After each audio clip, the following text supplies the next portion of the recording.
ముందుగా floating bridge YS Jaganmohan Reddy గారి పిన్ని గారి భర్త, నూతనంగా ఎన్నికైన రాజ్యసభ సభ్యులు, మరి వారి చేతుల మీదుగా ఫ్లోటింగ్ బ్రిడ్జ్ అని ఒక కాన్సెప్ట్తో సముద్రం మీద అలలపై నడుచుకుంటూ ఆ వాక్వేలో అయిన తర్వాత ఒక ప్లాట్ఫామ్ ఉంటుంది. అక్కడి నుంచి సముద్రం అందాలని తిలకించడం కోసం మరి జగన్మోహన్ రెడ్డి గారికి ఒక అద్భుతమైన ఆలోచన వచ్చి మరి దానికి పచ్చజెండా ఊపారట. అది రెడీ అయిన తర్వాత విశాఖ పాలెగాడైన అసలు విశాఖపట్నానికి సుబ్బారెడ్డికి ఏంటి సంబంధం మనకు అర్థం కాదు. మరి ఇంకా రాజ్యసభ సభ్యుడిగా ప్రమాణ స్వీకారం కూడా చేయలే. పార్టీలో ఓకే, ప్రముఖ నాయకుడు. ఒక ప్రభుత్వం ఖర్చుతో కట్టిన ఆ బ్రిడ్జ్ ఓపెనింగ్ ఏ ప్రాతిపదికన సుబ్బారెడ్డి గారు చేశాడు? కేవలం ఇంకో 2 నెలలు ఉండే ముఖ్యమంత్రికి బాబాయ్ అయినంత మాత్రాన అతను వెళ్ళి ప్రారంభోత్సవం చేసేస్తాడా? చేశాడు. ఏమైంది? ఆ మరుసటి రోజు మొత్తం ఆ ప్లాట్ఫామ్గా బ్రిడ్జ్ వాక్వే సెపరేట్ అయిపోయి అది కొట్టుకుపోయింది. దానికి ఈ పనికి మాలిన అధికారులు, పనికి మాలిన అని ఎందుకు అంటున్నానంటే పనికి మాలిన వాళ్ళు కాబట్టి, వాళ్ళు ఏమని ఇచ్చారు స్టేట్మెంటు? మేము మాక్ డ్రిల్లో భాగంగా చూసాం, అది ఊడితే ఏమవుద్దని చెప్పి చూసినట్టుగా వాళ్ళు చెప్పారు. అరే బుద్ధి లేని గాడిదిల్లారా, ఏమన్నాను? బుద్ధి లేని గాడిదిల్లారా. ఎవడైనా ఇనాగ్రేషన్కి ముందు ఇది చేస్తారు, కానీ ఇనాగ్రేషన్ అయిన తర్వాత మీరు మాక్ డ్రిల్ చేసి అన్నట్లు ఓడగొట్టి ఊడితే ఎలా ఉంటుందో చూస్తారా? అవి సాగిపోయి ఊడిపోయినట్టుగా ఆ ఫోటోలు కూడా వచ్చినాయి. ఇంకా నయం, మీ పరమానంద శిష్యులు మాక్ డ్రిల్లో భాగంగా మరి చాలా మాక్ డ్రిల్స్, అగ్నిమాపకం ఇలాంటి వాటికి సడన్గా సైరన్ కొట్టి అసలు జనాలు ఎలా అలర్ట్గా ఉన్నారో చూస్తారు. అలాగా ఆ దాని మీద కొంతమంది ఉండగా ఓడగొట్టి వాళ్ళని లేపేయలేదు. అదే పెద్ద సంతోషం. ఏదో తప్పు జరిగితే తప్పు జరిగిందని చెప్పండి రా బాబు.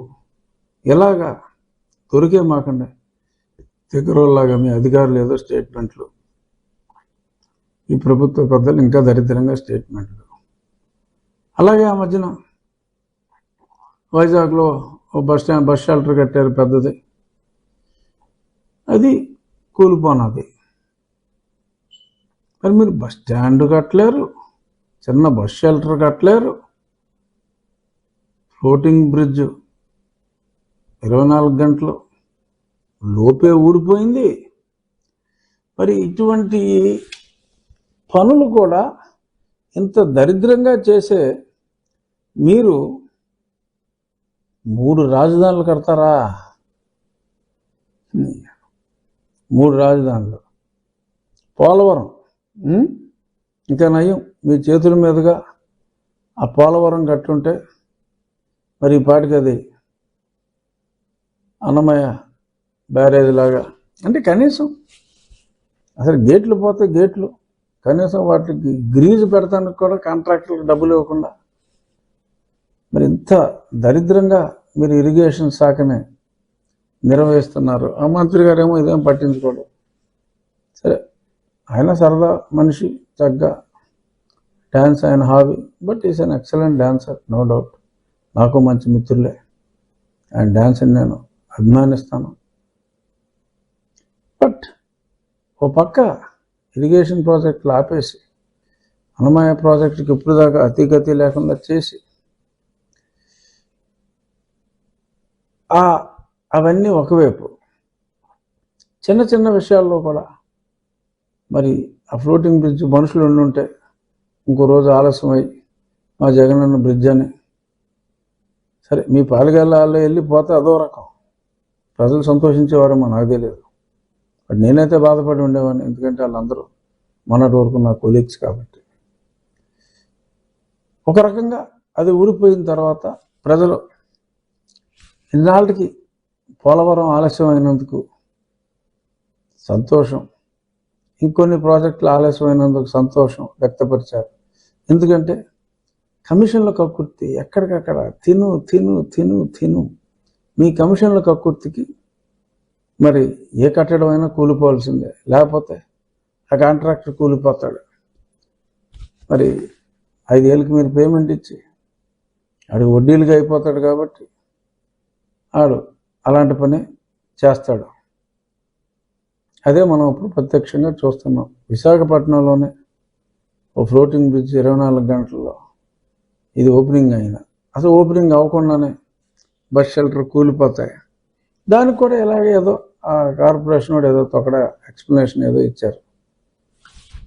మీకు దన్నవరా బాబు, తొందరగా పొండి, ఎలాగో పంపిస్తాం, ఇంక ఈ 2 నెలల కన్స్ట్రక్షన్లు ఆపేయండి రా బాబు, మేము వచ్చిన తర్వాత చేసుకుంటాం అని చెప్పి సవినయంగా ప్రజల తరపున ఎడుగూరి సందెండి జగన్మోహన్ రెడ్డి గారికి, వారి పాలెగాళ్లకు, వారి ఇంజనీర్లకు, వారి ఐఏఎస్ అధికారులకు,